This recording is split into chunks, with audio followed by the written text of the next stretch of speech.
السلام علیکم ورحمۃ اللہ وبرکاتہ۔ مسائل ٹی وی کے ناظرین، کیا آپ جانتے ہیں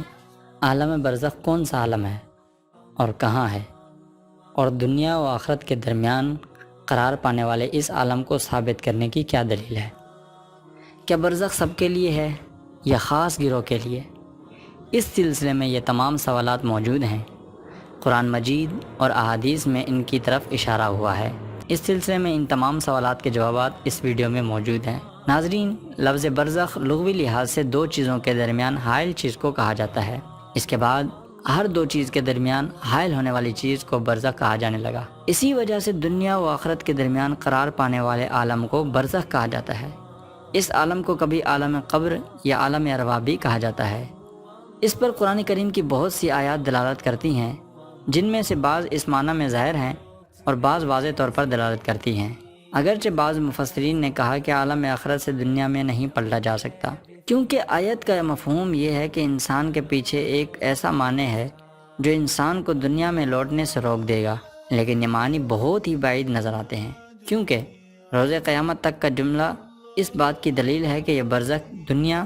اور آخرت کے درمیان موجود ہے، نہ کہ انسان اور دنیا کے درمیان۔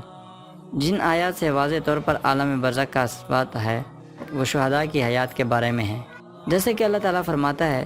اور خبردار راہ خدا میں قتل ہونے والوں کو مردہ خیال نہ کرنا، وہ زندہ ہیں اور اپنے پروردگار کے یہاں رزق پا رہے ہیں۔ یہاں پیغمبر اکرم سے خطاب ہوا ہے، لیکن سورہ بقرہ کی آیت نمبر 154 میں تمام مومنین سے خطاب ہوا ہے۔ اللہ تعالیٰ فرماتا ہے، اور جو لوگ راہ خدا میں قتل ہو جاتے ہیں انہیں مردہ نہ کہو، بلکہ وہ زندہ ہیں،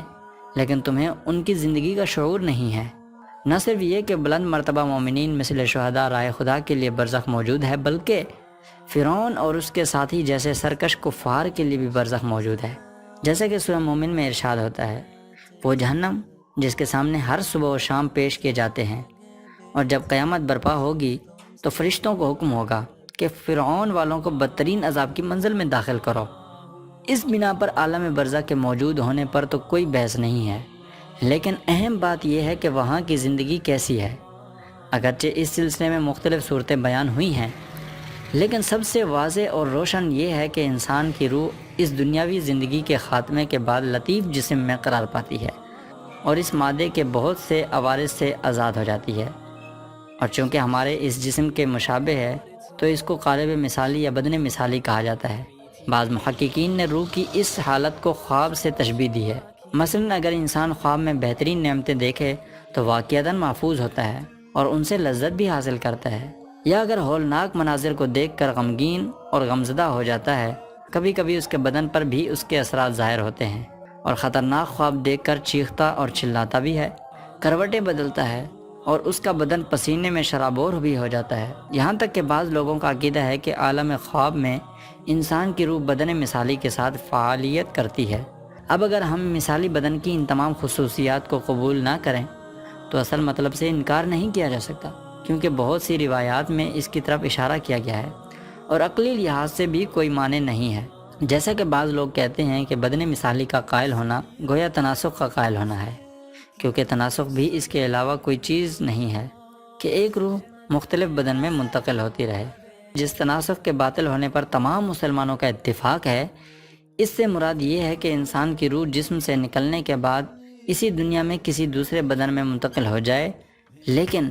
قیامت تک کے لیے عالم برزخ میں روح کا مثالی بدن میں بدل جانا، جو پھر خدا کے حکم سے اسی پہلے بدن میں منتقل ہونا، اس کا تناسخ سے کوئی تعلق نہیں ہے۔ اور اگر ہم اس کو شدت کے ساتھ تناسخ کا انکار کرتے ہیں اور تناسخ کے قائل افراد کو کافر جانتے ہیں، تو اس کی وجہ یہی ہے کہ یہ لوگ ارواح کو ازلی مانتے ہیں اور قائل ہیں یہی روح ایک بدن سے دوسرے بدن میں منتقل ہوتی رہتی ہے۔ جس طرح بعض لوگ کہتے ہیں کہ بدن مثالی اسی مادی بدن کے اندر ہوتا ہے، تو پھر تناسخ کا جواب روشن تر ہو جاتا ہے، کیونکہ روح اپنے بدن سے دوسرے بدن میں منتقل نہیں ہوئی، بلکہ بدن کے ایک حصے سے جدا ہو کر دوسرے حصے کے ساتھ عالم برزخ میں زندگی بسر کرتی رہتی ہے۔